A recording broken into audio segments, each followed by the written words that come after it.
Saludos buenas, ¿cómo están ustedes, amigas, amigos que nos siguen diariamente a través de su programa Al Detalle, aquí en Teleradio América, de 3 a 4 de la tarde, todos los días de lunes a viernes, canal 12, canal 45, también nuestra plataforma de Instagram, de Facebook, nuestro canal de YouTube, Abigail Soto TV, y nuestro periódico aldetallerd.com, todos estos medios a su alcance, para que usted se entere de lo que está aconteciendo en República Dominicana y el resto del mundo. Claro está, a nivel noticioso. Recuerde que este es el programa de las grandes entrevistas en las tardes dominicanas. Dancel Soto. Saludos, buenas tardes, Abigail Soto, a ustedes, República Dominicana, los de aquí y los de allá. Gracias por dejarnos llegar una vez más a sus hogares. Bueno, el señor Abigail Peña se excusa, parece que ya el hombre inició la Semana Santa, dice que esta tarde no podrá estar aquí en el programa, así es que tanto Abigail Peña como a Dancel Soto, miembros del Colegio de Periodistas de la República Dominicana, felicidades. Gracias, gracias y felicidades para el señor Abigail Peña también, aunque no esté con nosotros. Bueno, hoy es día muy especial porque la comunicación se ha revolucionado, ya usted tiene que saludar porque ya hasta el que coge las redes sociales y escribe, pues ya hay que titularlo. Así es que felicidades a todo el que hace uso de la comunicación, ojalá que siempre sea para bien, pero muchas veces lo hacemos a través de las redes para dañar. Por cierto, hay muchos comentarios en las redes sociales a partir de ayer y yo sigo preguntando, en República Dominicana entonces vamos a clasificar ladrones buenos y ladrones malos. Si usted y yo robamos y usted lo agarraron robando, entonces usted dice que no, que estaba robando para mí y que me daba el 50% a mí, entonces ya por usted denunciarme a mí, usted queda libre. Y yo le pregunto, una sola pregunta voy a hacer, o a una sola persona. ¿Cómo se hará Mimilo Jiménez en Casa de Campo? ¿Irá al club donde van los ricos? ¿Compartirá a partir de ahora Mimilo con los ricos de Casa de Campo? ¿Irá a algún restaurante de la capital, Mimilo Jiménez, o tomará un avión que no sea privado, pero aunque sea privado va a terminar en un aeropuerto donde hayan dominicanos y lo vean? Y va a salir Mimilo a la calle. ¿Y qué harán esos dominicanos cuando lo vean? ¿Compartirán con él en un avión? ¿Compartirán con él en un restaurante? ¿Compartirán los ricos que como él y algunos no como él se han beneficiado del Estado en Casa de Campo, en Punta Cana? Porque, señores, esto es increíble. Gonzalo, prisión domiciliaria, el José Ramón y el Donald, pero hay una persona muy ligada a otros estamentos familiares de los poderes, que a ese no lo menciona, un señor apellido Mesina, que era el jefe era, pero está ligado a una familia muy ligada al gobierno. Pero también hay otros del gobierno. Por suerte, el diputado que se iba a escapar, Gori Moya, parece que a ese lo van a llamar. Bueno, ya se habló de que le iban a solicitar un juez especial. Yo me pregunto, ¿por qué no acabamos de inmediato? Mira, yo creo que después de Semana Santa tenemos que encabezar un movimiento de que la justicia actúe contra todo el que ha robado, contra todo el que se le demuestre. Porque ven acá, señores, yo entré a la política, la CAM como diputado en el 90. Todos los bancos me llamaban para prestarme, yo me reía de los bancos. Y yo abandoné la política y ahora los bancos me salen huyendo porque tengo que buscarlos a ellos. Entonces, ¿cómo es posible eso? Cuando yo entré tenía cadenas de negocio, cuando salí de la política no tenía ninguno. ¿Cómo es posible que otros entonces estén exhibiendo tanto dinero? Y uno tiene que ir a los bancos a pagar y a hipotecar. Entonces vamos contra todo el mundo y yo les exhorto a todos los televidentes que me siguen a que hagamos una manifestación y que los que hagamos la manifestación presentemos el nombre de nuestras esposas, nuestros hijos, nuestros hermanos, con número de cédula para que le busquen las cuentas. Y entonces de ahí arranquemos a que en este país haya una justicia de verdad, no una justicia de postalita como la que se está demostrando. Pues no es verdad que si usted es un maldito ladrón que dio 4.000 millones, usted tiene que estar suelto porque usted delató al otro cuando usted se ha cogido 10.000 millones. Eso no puede ser en este país. Pero nada, hoy estamos ya prácticamente en un miércoles que está marcando ya desde el domingo de Ramos la Semana Santa. Y nosotros tenemos una figura que sigue siendo un hombre de la iglesia, pero un hombre que en este país también puede encabezar cualquier manifestación y solo hay que rendirle honores. Rogelio Cruz, bienvenido al programa. Bueno, gracias y sobre todo al detalle. Así es. Que llegue al pueblo, entonces vamos indiscutiblemente. No llegamos a mayorista nunca. No llegamos a mayorista ni al supermercado, nos quedamos al detalle. Eso me recuerda a Galeano, el mundo al revés. El mundo al revés, sí. Entonces, lo que tú también, incluso lo que mencionabas, es el mundo al revés. El mundo al revés. Donde allí el mundo al revés, el plomo es capaz de flotar en el aire y las nubes te van a encontrar ahí tiradas en el suelo.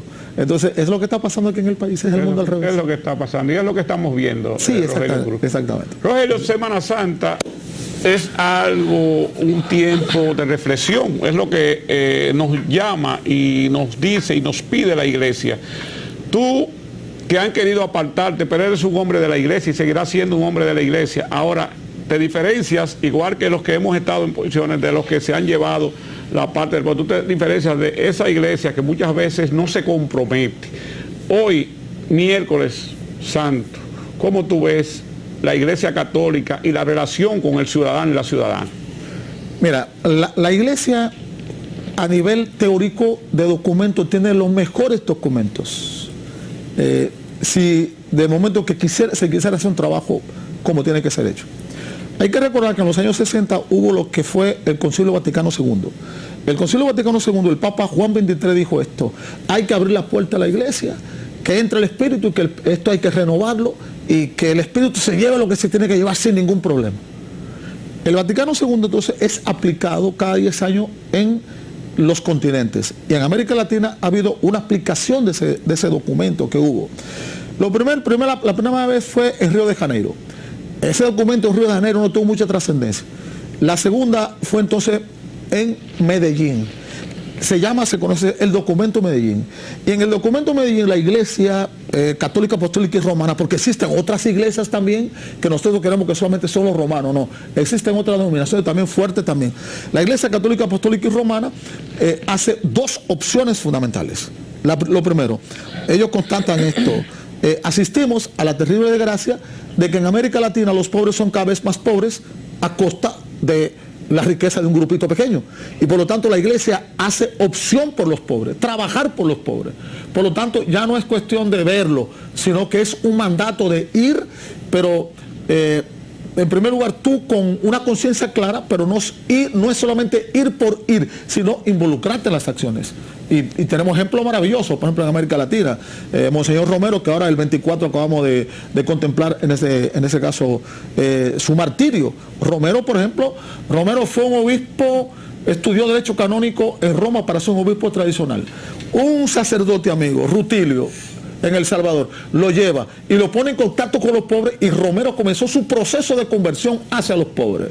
Y por eso hoy es San Romero de las Américas, un mártir. Es la primera opción, los pobres. La segunda, los jóvenes, porque los jóvenes, dicen, América Latina es un continente eminentemente joven. Pero no cogió miedo a la iglesia a partir de la muerte de Arnulfo Romero. De esa muerte de Romero, no cogió la iglesia miedo. No, es que antes tenía miedo ya. Antes tenía miedo. Sí, porque la problemática es que, la segunda opción es, discúlpame, son los jóvenes. Sí. Pero después viene también, después Medellín viene Puebla, y hay una tercera opción, que es la promoción humana. Y esas son las tres líneas fundamentales de la iglesia en América Latina: los pobres, los jóvenes y la promoción humana. Pero ¿qué ha pasado entonces? Que cuando se habla de pobre, de promoción, y en este caso y de la juventud, los obispos casi nunca, ¿qué es lo que dicen? Eso es un cura que está por allá prometido o una monja que está trabajando en eso. No se ha asumido como compromiso directo, sino que realmente eso se ha quedado solamente en documentos, pero está ahí trazado la línea. Entonces, yo soy parte de ese pensamiento. Yo vengo de ese pensamiento, el pensamiento de la teología de la liberación. ¿Cómo hablar de Dios al que no ha comido? ¿Cómo hablar de Dios al que le están violando reiteradamente sus derechos?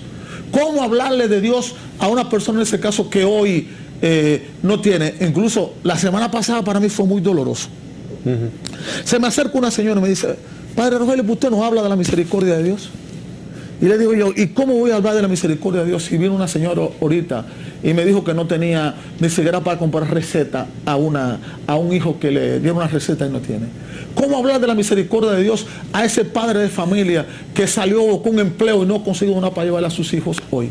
¿Cómo hablarle de Dios a ese papá que tiene unos hijos brillantes y no ha podido conseguir una beca para mandarlo pues a estudiar porque la beca está reservada para los hijos de los poderosos de este país? ¿De qué forma le voy a hablar de Dios a esa gente? De la misericordia de Dios. Entonces tú ves, todo entonces lo que hemos asumido este compromiso, lo que hacen es, y lo que han hecho aquí en República Dominicana, en América Latina, es sencillamente echarnos a un lado. Apartarnos.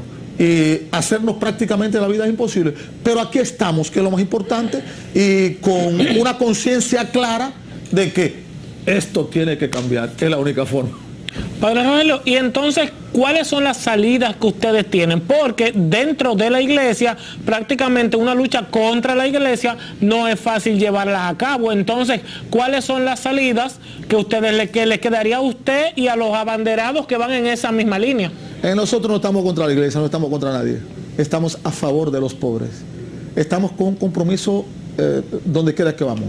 Siempre el norte de la dirección es sencillamente, nosotros sabemos que en este mundo, aquí en República Dominicana no hay justicia y estamos pidiendo justicia. Que no estamos peleando contra, sino que el ambiente, porque no es el medio ambiente, el ambiente en ese caso lo están descalabrando en este país, por lo tanto, donde haya una concentración, por ejemplo ayer en Monción, el pueblo se tiró, ahí yo estaba, pero estaba como uno más acompañando, y en ese caso pues ahí a la gente. Cuando el cura no quiere ir, no vaya, pero en ese caso nosotros estamos ahí y estamos como iglesia y como creyentes, pues precisamente. ¿Qué defendía Monción en las calles? La sierra. La sierra. La sierra la tienen acabada. La tienen acabada. La tienen acabada con corte indiscriminable de árboles. Okay. ¿Pero quiénes? Los poderosos. Sí. Porque un pobre lo agarran con unos palitos en un caballo y se lo llevan. Se lo llevan directo. Y en cambio, ayer, por ejemplo, bajaba un camión que yo tuve la suerte de verlo allá mismo, lo detuvieron. Tenía permiso para cortar 4.000 pies de madera y bajaba con 8.000 pies de madera a deshora. Pues por lo tanto, menos mal que se lo detuvieron. ¿Por quién lo detuvo? La gente, porque ya había compromiso de la gente del medio ambiente. Entonces esto es, nosotros lo que estamos, no estamos en contra de nadie, ni peleando con nadie, ni siquiera con nosotros mismos, sino es claro y concreto, acompañar al pobre y haciendo lo que haría Jesús de Nazaret. Única y exclusivamente. Porque el modelo nuestro es Jesús. Pero la Iglesia Católica ha perdido liderazgo, no voy a hablar de América, en República Dominicana. No solamente que ha perdido liderazgo, sino que los seminarios están vacíos. Todos los seminarios están vacíos. Si tú vas... O sea, que no está ingresando a la iglesia. No, ¿y quién va a entrar a unir? Porque la problemática es que la iglesia se fosilizó mucho, es un fósil en los momentos actuales, y no fue capaz en ese caso pues precisamente de dar el salto cualitativo. Además, una desgraciada que une la iglesia, el famoso concordato. Sí. El concordato te tiene preso a que te dan todo, pero tú no puedes hacer ningún tipo de denuncia. A mí no me dé nada, pero permítame ser libre y hacer lo que tengo que hacer, única y exclusivamente. Pero es una denuncia grave, Rogelio, que los seminarios están vacíos. Cuando yo estaba aquí en el seminario de Nueva York, éramos alrededor de 700 seminaristas, aquí en el Santo Tomás de Aquino. Claro que en el Santo Tomás de Aquino tú no vas a ir, porque incluso es un seminario lindísimo, y incluso la mitad del seminario lo vendieron y puso una plaza ahí. Dime, ¿esos cuartos dónde están? Eso es verdad. Dime, ¿esos cuartos dónde están? Y un cura que te lo está diciendo que se formó ahí. Sí, dime, yo no lo he visto, ni lo voy a ver tampoco. Entonces esto es, está esta problemática de que así realmente no se construye iglesia. Que la iglesia en América Latina, hoy en el mundo, tiene otras exigencias, y de ahí entonces que surgen otras denominaciones religiosas que están más cerca del pueblo y con más capacidad de caminar con el pueblo, y entonces ahí tú vas encontrando, en ese caso, que la gente se va congregando. Vamos a seguir hablando de la iglesia, pero otros temas importantes también trataremos en el programa de las grandes entrevistas en las tardes dominicanas con el Padre Rogelio. Pausamos.